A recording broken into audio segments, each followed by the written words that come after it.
যাক, অনেকদিন পর একটা প্রশ্ন আসলো, হ্যাঁ, যে হ্যাঁ ভোট দিবে না না ভোট দিবে। সুবহানাল্লাহ। দেখেন, হ্যাঁ না দুইটা অপশন আছে কি নাই? অপশন যখন দুইটা আছে, এখন সবাই তো বলছে, সরকারও চাচ্ছে হাতে ভোট দেওয়া হোক, হাতে ভোট দিলে দেশের ফায়দা হবে, নাতে ভোট দিলে দেশের উন্নতি বাধাগ্রস্ত হবে। সরকারও বলছে হাতে দিলে দেওয়া উচিত, উৎসাহ দিচ্ছে। অনেক দলকে দিয়ে বলানো হচ্ছে, বা অনেক দল নিজেরাও স্বতঃস্ফূর্ত বলছে হাতে ভোট দেওয়া হোক। কিন্তু অপশন যখন দুইটা আছে, এর মানে নাতে ভোট দেওয়ার অধিকার আছে কি নাই? আছে, নাহলে তার দরকার নেই ভোটের। হ্যাঁ না দুইটা যখন আমাকে দেখাচ্ছেন যে হাতে ভোট দাও বা নাতে ভোট দাও, এর মানে অধিকার দেওয়া আছে সরকারের পক্ষ থেকে। আপনি নাতেও দিতে পারেন, হাতেও দিতে পারেন। নাতে দিলে এটা অপরাধ হবে না, দণ্ডনীয় অপরাধ হবে নাকি নাতে দিলে? তাহলে হা না দুইটার ভোট অপশন রাখলো কেন? আপনি বুঝতে হবে আপনি কি করবেন। বাধ্য হয়ে দিবেন না ভোট, নিজেকে বাধ্য মনে করবেন না যে আমাকে হাতেই দিতে হবে। বাধ্য করে না কেউ আপনাকে, কিন্তু এক ধরনের যন্ত্রণায় ফেলেছে আমাদেরকে। নির্বাচন কমিশন হোক, সরকার হোক, বিদেশিরা হোক, আমাদেরকে এক ধরনের কিসের মধ্যে ফেলেছে? যন্ত্রণায়, পেরেশানিতে ফেলেছে। দেখেন, একটা প্রশ্ন, কথার কথা, একটা বোঝার জন্য একটা প্রশ্ন আপনি করলেন, ঢাকা এটা কি বাংলাদেশের রাজধানী না ইন্ডিয়ার রাজধানী? টিক চিহ্ন দিবেন, আপনি হ্যাঁ বা না বলবেন। কি বলবেন? হ্যাঁ, ঠিক আছে। বাংলাদেশ ইন্ডিয়ার রাজধানী, হ্যাঁ বা না কি বলবেন? না। এখন আপনাকে প্রশ্ন করে, ঢাকা দিল্লি এটা বাংলাদেশের রাজধানী না, কি বলবেন? ঢাকা এবং দিল্লি বাংলাদেশের রাজধানী, দিল্লি এবং ঢাকা ইন্ডিয়ার রাজধানী, কি বলবেন আপনি কোন? তো এখানে তো এরকম করে রেখেছে 5-6টা জিনিস। আপনি হ্যাঁ বললে সবগুলোকে হ্যাঁ বলবেন, না বললে সবগুলোকে কি বলবেন? কেন অপশন নাই কেন? 5 টাকায় আলাদা আলাদা ভোট নেন।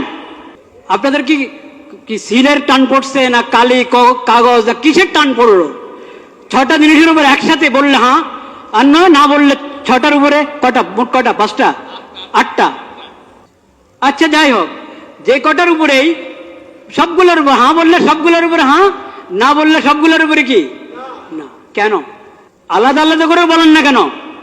এখন তো মানুষকে মুসিবতে ফেললেন। সে আপনার 4 কথা বা 5 কথা বা যত কথাই আছে, কথার কোনোটার সাথে একমত, কোনোটার সাথে কিনা একমত না। আলাদা আলাদা থাকলে সে আলাদা আলাদা উত্তর দিত, একটাতে দিত হ্যাঁ, একটাতে দিত না। এখন আপনি তাকে বাধ্য করলেন, হ্যাঁ বললে সবগুলোর উপরে বলো, না বললে সবগুলোর উপরে বলো। আমি তো সবগুলোর উপরে হ্যাঁ বলতে পারছি না, আমি তো সবগুলোর উপরে নাও বলতে পারছি না। কেন আমাকে বাধ্য করা হলো? একটা পেরেশানি, একটা যন্ত্রের মধ্যে ফেলা হলো জাতিকে। ভোট দিলে সবগুলোর উপরে হ্যাঁ বলো, আর না বলতে হলে সবগুলোর উপরে না বলো। কিন্তু আপনারা ভয় পাবেন না, হার মধ্যে যেহেতু অনেক অন্যায় কথা আছে, আপনি বুঝে শুনে ভোট দেন। এই কথা কখনো ভাববেন না, এসব প্রতারণাতে আসবেন না যে নাতে ভোট দিলে দেশের উন্নতি রুখে যাবে, দেশের উন্নতি বাধাগ্রস্ত হবে, কখনো না। দেশের কিসমত যদি ভালো হয়, জনগণের কিসমত যদি ভালো হয়, শাসকদের যদি নিয়ত ভালো হয়, তাহলে না ভোট, সবাই নার মধ্যে ভোট দিলেও দেশের উন্নতি চলতে থাকবে ইনশাআল্লাহ।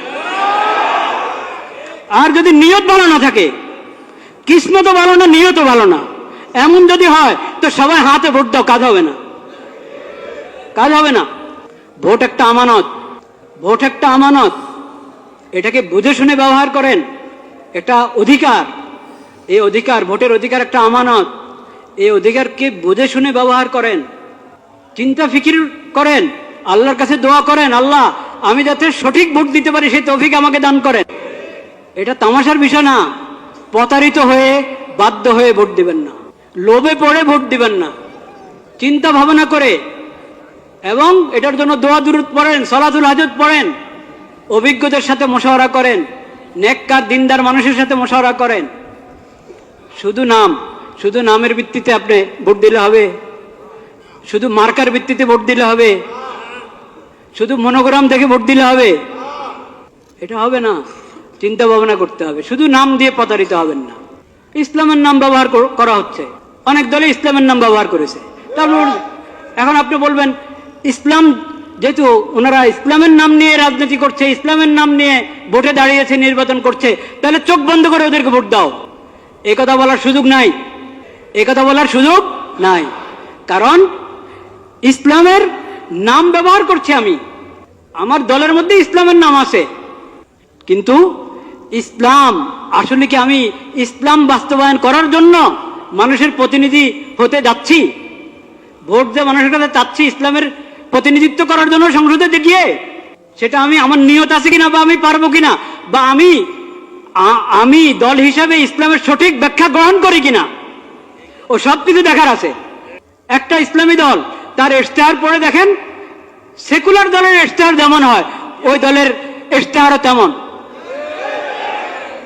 ওই ইশতেহার তো বড় কিছু না, আসলে ইশতেহার তো আসলে বড় কিছু না যে শুধু ইশতেহার দেখেই কাউকে ভোট দেওয়া যায়।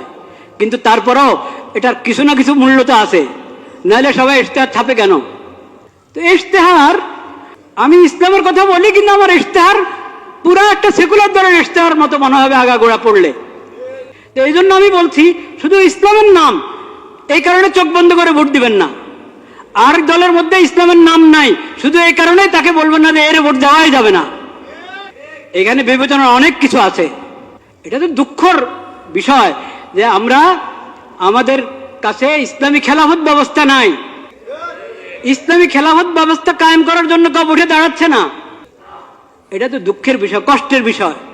সেই কষ্ট তো আছে, সেই ব্যথা আছে, সেজন্য আমরা ব্যথিত। কিন্তু এখন যারা এই মানবিক দেশ, নিরাপদ দেশ এবং মানবিক দেশ গড়ার জন্য যাচ্ছে, তারা মানবতা কি দিয়ে করবে, প্রতিষ্ঠা করবে? নিরাপত্তা কি দিয়ে বাস্তবায়ন করবে? মানবিক দেশ কিভাবে? মানবতা, কোন মানবতা? পশ্চিমাদের মানবতা না ইসলামী মানবতা? তো ইসলামের কথা, তো ইসলামী মানবতার কথা আপনি বলছেন না, ইসলামী মানবতার কথা বলছেন না। যে মানবতা ইসলাম এবং কোরআনের মাধ্যমে পাওয়া যায়, নবীজির সিরাতের মাধ্যমে পাওয়া যায়, সেটা তো আপনি বলছেন না। মানবিক বাংলাদেশ, নিরাপদ বাংলাদেশ, তো এটা যে কোনো সেকুলার দ্বারা বলতে পারে।